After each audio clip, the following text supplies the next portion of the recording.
Over 12,000 new photos straight from space, taken by 4 people who were farther from Earth than anyone has ever been before, and NASA has just released them all at once. We're going to look at the original images, and I promise you it's going to be spectacular.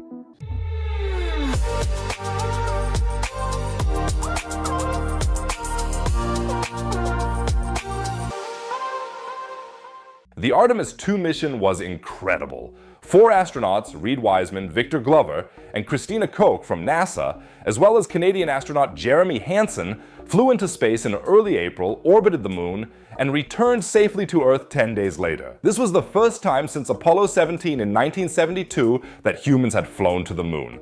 An entire generation has been waiting for this moment, and I am glad that we were all able to experience it together. The first moon landing since the Apollo program is planned as Artemis IV. If you don't want to miss news like this in the future, please go ahead and subscribe to the channel right away. That really helps me and my work a lot. Thank you so much. And while the 4 of them were up there, they were busy snapping photos. Really a lot of photos. Some were already released during the mission, like this image of Earth titled Hello World. We see the night side of Earth, the Terminator line where day turns into night, and even the breathtaking auroras near the poles. But if you thought the images released so far were already spectacular, today is your lucky day. NASA has now published over 12,000 photos on its Gateway to Astronaut Photography of Earth platform. And if you're thinking, well, 12,000 sounds like a lot, but most of them are probably blurry or unspectacular, I can put your mind at ease and get you excited at the same time. Most of these images are unbelievably good. A quick background: why didn't we see the photos during the mission? The answer is simple and a bit frustrating: bandwidth.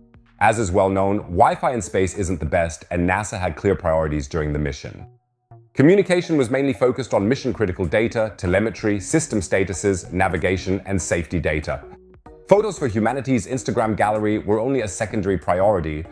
The real work began after the landing. The Johnson Space Center had to import the entire volume of data into the appropriate systems, categorize it, and process it. Kelsey Young, planetary scientist at NASA's Goddard Space Flight Center and lunar science lead for the mission, described this effort as a truly Herculean task. And I believe her immediately. But now let's talk about the images themselves. I want to show you a few of them in detail in a moment and explain a bit about them. But first, I'd say let's just take a look, without commentary, at some of the most breathtaking, beautiful, and historic images from the Artemis II mission that have now been released. Sit back, enjoy, and let me know in the comments what goes through your mind when you see these images.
Just incredible, isn't it? And some of these images impressed me especially. For example, this one here. This is Earth's Terminator. It has nothing to do with Arnold Schwarzenegger. Rather, it's the boundary between day and night on our planet, photographed from space. You can see how clouds dance along this invisible line in a light that you could never experience like this on Earth's surface. This photo truly left me speechless. And now take a look at this. This is Earth seen through a window of the Orion capsule, which, by the way, is named Integrity. I think that's a very fitting name for a spacecraft that safely brought humanity around the moon and back. What fascinates me so much about this image is that you're not just seeing Earth from space. You're seeing it through the frame of a spacecraft photographed by a person who was sitting there looking out the window. This isn't a satellite image, it's essentially a kind of cosmic vacation snapshot. Perhaps the most incredible vacation photo in human history. And then there's this image here, stargazing through a spaceship window. You're looking at the very same view that a person saw while literally floating between Earth and the moon, without light pollution, without an atmosphere, in absolute silence. How must it have felt to gaze out into these infinite expanses in space? To imagine that thousands of alien suns are shining through the spaceship window, their light having traveled for centuries and millennia. And for me, this is one of the most spectacular moon images from the Artemis II mission, the moon photographed along its own terminator, craters casting long, dramatic shadows because the sun's light strikes at such a shallow angle. These shadows make the surface appear three-dimensional like hardly any other photo before. You can see the impact craters, the millions of ancient scars on this celestial body, rocks that struck eons ago when there may not even have been dinosaurs on Earth yet, all captured in a single image. Absolutely crazy. But the best part is yet to come. These over 12,000 photos might not even be the entire collection. The image codes go up to E30001, which means that, in theory, around 18,000 more photos could follow. For comparison, if you look at each of these already published images for just 3 seconds, you'll be busy for almost 10 hours. Well, I know what I'll be doing this weekend, and the images aren't just meant to serve as pretty decoration. The science team behind Artemis II, about 60 people, is currently working through all the material.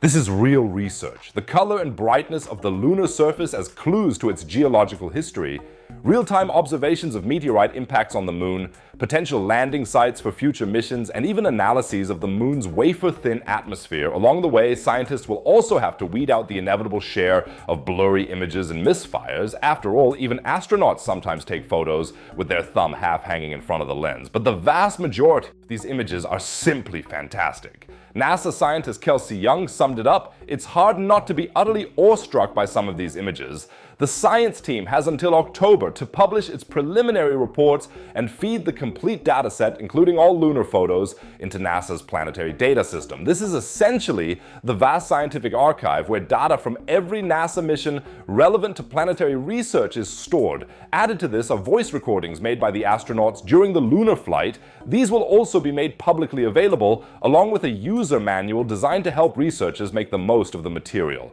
A scientific paradise for anyone interested in lunar research. What excites me most about this is that Artemis II wasn't even a moon landing. It was a test flight, a manned flyby, to check whether the technology is sound, whether the life support systems work, and whether the spacecraft can survive deep space. And yet this mission has already delivered images that will be etched into our collective memory for years to come. If this is the test run, then I absolutely want to see the main event. Artemis IV, the planned first lunar landing since Apollo 17, will hopefully trigger a flood of images that will leave us all with our jaws on the floor. I can hardly wait. And if you don't want to miss it either, remember to subscribe to my channel now.